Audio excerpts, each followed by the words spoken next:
Ananda Priyasi.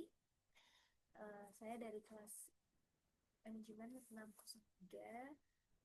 Saya sebelumnya terima kasih kepada Dian Dianreta Ariyanti yang sudah memberikan kesempatan kepada saya untuk mempresentasikan hasil observasi saya di salah satu restoran yang saat ini sedang berkembang di Indonesia, terutamanya yaitu Solaria. Kita langsung saja untuk masuk ke hasil aturannya. Sebelum itu, untuk tujuan observasi sendiri, yaitu untuk menganalisis organisasi dan pola komunikasi dalam aktivitas operasional restoran Solaria.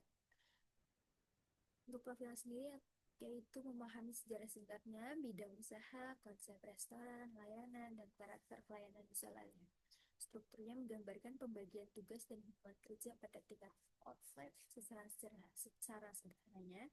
Komunikasinya mengidentifikasi komunikasi vertikal, horizontal, eksternal, media komunikasi, hambatan, dan solusi.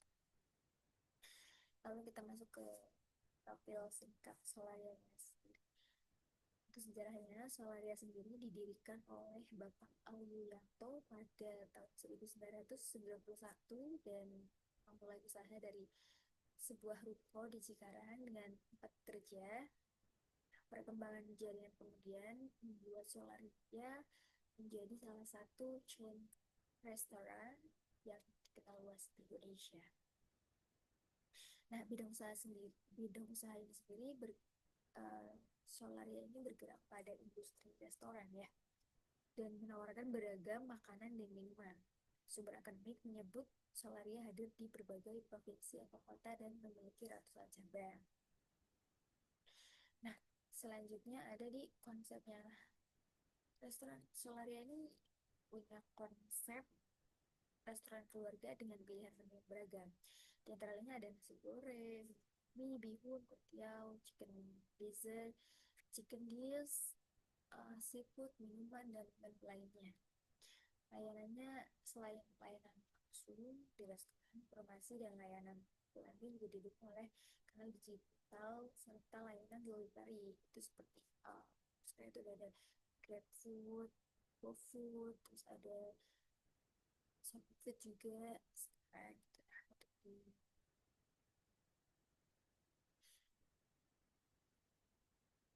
bahkan untuk layanan delivery-nya itu sudah ada di beberapa cabangnya yang ada di Jakarta.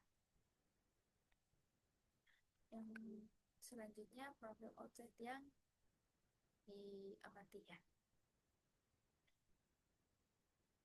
Saya mengamati identitas outletnya yaitu di Solaria Esta Ternate, karena kebetulan saya juga sedang dimutasi di Ternate ya, di Solaria Ternate-nya. Kebetulan saya juga karyawan. Untuk alamatnya itu ada di Jalan Pangeran Revolusi Ternate. Tanggal observasinya saya ambil di tanggal 12 Agustus 2026. Nah, jam observasinya dari pukul 15 sampai dengan selesai. Jumlah karyawannya kurang lebihnya ada 29 orang.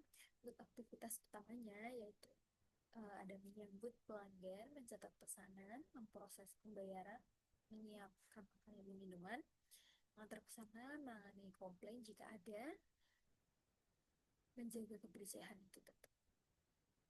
Selanjutnya ada karakter pelayanan. Operasional restoran membutuhkan koordinasi cepat antara kasir, waiter atau runner, kitchen atau cook, supervisor, dan pelanggan.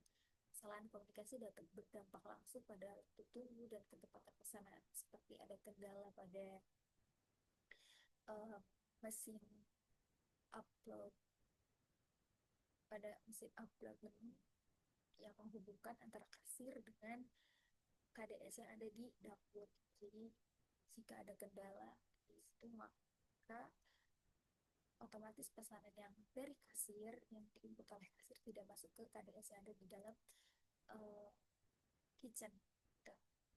Jadi proses ini juga bisa menghambat pada waktu tunggu ketepatan waktunya seperti itu, karena kan kita sudah berkomitmen itu di waktunya 15 sampai 20 menit itu untuk standar penyajian makanannya. Nah, untuk selanjutnya struktur organisasinya itu dari bawah dulu ya. Dari bawah kita itu ada waiter atau service, ada cashier, ada kitchen atau cook. Nah, selanjutnya di atasnya itu ada assistant manager atau supervisor ya. Supervisor ini memegang beberapa outlet atau area, bisa satu, satu, dua atau lebih. Nah, di atasnya lagi itu adalah restoran management. Untuk selanjutnya pembagian tugasnya. Nah, setiap bagian saling bergantung untuk menghasilkan pelayanan cepat dan tepat. Nah, seperti manajer atau supervisornya itu biasanya itu mengawasi operasional, membagi tugas dan shift, memantau kualitas layanan, masalah pelanggan, berikan arahan dan informasi. Untuk waiter sendiri itu menyambut pelanggan, mencatat pesan, konfirmasi pesanan, proses pembayaran, antar makanan, menyampaikan feedback. Seperti seperti pelanggan masuk, seperti pelanggan masuk, selamat siang, silahkan, seperti itu. Nah, untuk pelanggan keluar, terima kasih, sampai jumpa kembali. Seperti itu. Untuk kitchen sendiri yaitu menyiapkan bahan, terus memasak sesuai standar, mengatur urutan produksi, sebagaimana yang sudah kita jalankan, yaitu kita uh, mengutamakan kita menggunakan sistem FIFO, yaitu first in first out. Tuh. Nah, selanjutnya tim kitchen juga pastinya menjaga kebersihan. Selanjutnya ada berkoordinasi dengan service. Nah, ini juga penting, berkoordinasi dengan tim service juga termasuknya penting. Tuh. Kenapa? Karena misalkan ada request dari customer yang kemungkinan tidak tersampaikan oleh kasir saat mencatat pesanan, itu kan kita menggunakan sistemnya digital, jika tidak masuk di KDS yang di belakang, jadi otomatis kita harus berkoordinasi apakah request customer tersebut itu sesuai atau bisa dilaksanakan atau tidak gitu. Jika tidak, nanti waiter sendiri yang bisa menyampaikan kepada customer apakah itu bisa diubah atau bagaimana untuk sesuai dengan yang bisa kita layani atau bisa kita uh, siapkan dengan tidak mengubah standar operasional perusahaan gitu. Nah, selanjutnya gambaran pola komunikasi. Nah, komunikasi berlangsung secara vertikal, horizontal, dan eksternal. Nah, vertikal itu dari atasan ke karyawan. Itu merupakan ada meliputi arahan kerja, SOP, target, jadwal, dan evaluasi. Itu pasti. Nah, dari karyawan ke atasan itu ada laporan kendala, komplain, operasional, dan hasil pekerjaan. Di gambaran pola komunikasi horizontal sendiri, komunikasi antar bagian untuk meneruskan pesanan, mengatur prioritas, memastikan makanan siap, dan menghindari kesalahan. Di gambaran pola komunikasi eksternal, meliputi komunikasi dengan pelanggan saat menerima pesanan, menjelaskan menu, konfirmasi permintaan khusus, menerima keluhan, dan memberikan informasi waktu tunggu.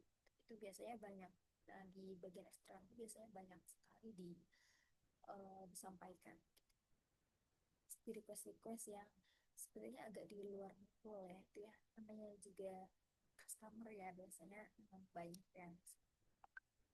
Nah, untuk selanjutnya media dan bentuk komunikasinya itu kita ada beberapa ya. Yang pertama itu ada briefing, yaitu arahan sebelum atau selama shift mengenai pembagian tugas, kondisi outlet, target, dan masalah yang perlu diperhatikan. Itu briefing bisa setiap hari kita lakukan ya, memang wajib. Nah, komunikasi langsung kedua itu dipakai saat antrian ramai untuk menyampaikan informasi dengan cepat pada bagian terkait, seperti seperti tadi contohnya request yang tidak terinput oleh kasir itu bisa langsung disampaikan langsung kepada the kitchen atau yang bagian menyiapkan makanan. Nah, SOP atau dokumen menjadi yang ketiga ini SOP ya, jadi acuan agar pelayanan kebersihan dan proses produksi dilakukan secara konsisten. Dan yang keempat itu ada sistem pelayanan. Pesanan menjadi sumber informasi utama yang harus diteruskan dengan tepat dari servis ke kasir ke kitchen. Untuk feedback pelanggannya sendiri, keluhan dan saran pelanggan menjadi input untuk memperbaiki kualitas layanan. Juga kritik untuk membangun kembali kita supaya lebih baik lagi di kemudian harinya. Untuk alur komunikasi sendiri, untuk alur komunikasi pesanan pelanggan ya, nah, ini dari waiter ke kasir, kasir kitchen, kitchen ke quality check, terus ke waiter untuk dia runner, terus selanjutnya ke alur komunikasi yang terakhir itu kepada pelanggan. Nah, setiap perpindahan informasi harus jelas, lengkap, dan dapat dikonfirmasi. Hasil analisis komunikasi. Ini terbagi menjadi dua ya, ada kekuatan dan hambatan. Kekuatannya sendiri, pembagian peran membuat informasi dapat diarahkan kepada bagian yang bertanggung jawab. Nah, hambatannya, kondisi restoran yang ramai dapat membuat pesan tidak terdengar atau terlambat diterima.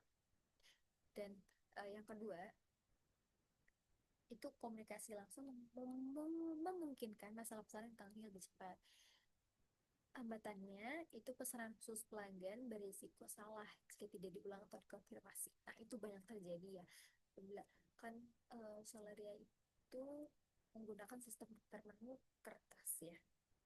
Kertas satu lembaran seperti itu. Nah, apabila tidak dicatat oleh customer atau customer langsung sampaikan kepada kasir gitu, itu sangat beresiko salah apabila si kasir ini tidak mengkonfirmasi ulang pesanan tersebut kepada si pelanggan ini. Ini banyak terjadi. Nah, yang ketiga ini ada feedback pelanggan dapat digunakan sebagai bahan evaluasi pelayanan. Nah, solusinya gunakan komunikasi singkat dan spesifik, konfirmasi ulang prioritas pesanan, serta briefing dan evaluasi rutin. Nah, contoh analisis situasi misal jumlah pesanan meningkat, banyak pesanan masuk dalam waktu berdekatan sehingga waiter, kasir, dan kitchen harus bekerja secara simultan. Risikonya, jika pesanan tidak dikonfirmasi, dapat terjadi salah menu, salah jumlah, pesanan terlambat, atau pelanggan mendapat informasi yang berbeda. Itu banyak jika sedang sedang ramai, hektik, dan juga uh, gugup, terus kayak panik gitu. Itu kalau tidak dikonfirmasi ulang ya resiko tersebut bisa terjadi gitu. Nah, tindakannya itu ada informasi pesanan, gunakan nomor atau meja dengan jelas, prioritaskan pesan sesuai urutan ya seperti tadi kita menggunakan sistem FIFO, cross check sebelum diserahkan, laporkan kendala kepada supervisor. Nah, kesimpulan dan sarannya, kesimpulannya Solaria memiliki aktivitas restoran yang membutuhkan koordinasi antar bagian. Komunikasi vertikal membantu pengendalian kerja, komunikasi horizontal menjaga alur pesanan, sedangkan komunikasi eksternal menentukan kualitas interaksi dengan pelanggan. Sarannya, briefing sebelum shift, gunakan pesan yang jelas, konfirmasi pesanan khusus, evaluasi kesalahan pesanan, dorong feedback karyawan, tingkatkan komunikasi pelayanan. Dampaknya kesalahan pesanan berkurang, waktu pelayanan lebih terkendali, kerjasama meningkat, komplain dapat ditangani dengan cepat, kepuasan pelanggan meningkat. Nah, berikut adalah lampiran observasi. Untuk gambar yang pertama itu adalah gambar saat malam hari. Nah, dari arah depan Selanjutnya itu area service. Selanjutnya area service di depan ya itu. Selanjutnya itu ada area kasir. Nah, selanjutnya itu ada kegiatan-kegiatan karyawan. Nah, berikutnya eh, adalah foto beberapa karyawan yang ada di sekolahnya. Sumber dan sumber informasi dan catatannya, profil dari profil sendiri, informasi profil dan sejarah Solaria diringkas dari sumber akademik dan publik yang membahas Solaria sebagai restoran Indonesia yang berdiri sejak 1991. Catatan observasinya, bagian outlet, jumlah karyawan, pembagian tugas aktual, pola komunikasi, dan hasil analisis harus disesuaikan dengan kondisi nyata saat observasi. Yaitu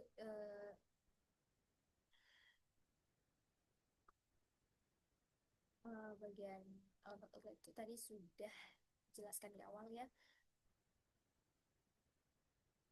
Outlet tersebut berada di Ternate, di Jalan Pahlawan Revolusi, dan untuk hasil analisisnya juga itu sudah disesuaikan dengan kondisi nyata saat observasi. Tuh, untuk jumlah karyawan juga catatan akan punya struktur organisasi pada PowerPoint ini adalah model operasional untuk membantu analisis tugas, bukan klaim sebagai struktur resmi internal perusahaan. Terima kasih. Sekian presentasi dari saya. Terima kasih. Mohon maaf apabila ada kesalahan dalam penyebutan nama atau instansi tertentu. Sekali lagi, mohon dimaafkan apabila ada kesalahan-kesalahannya. Terima kasih.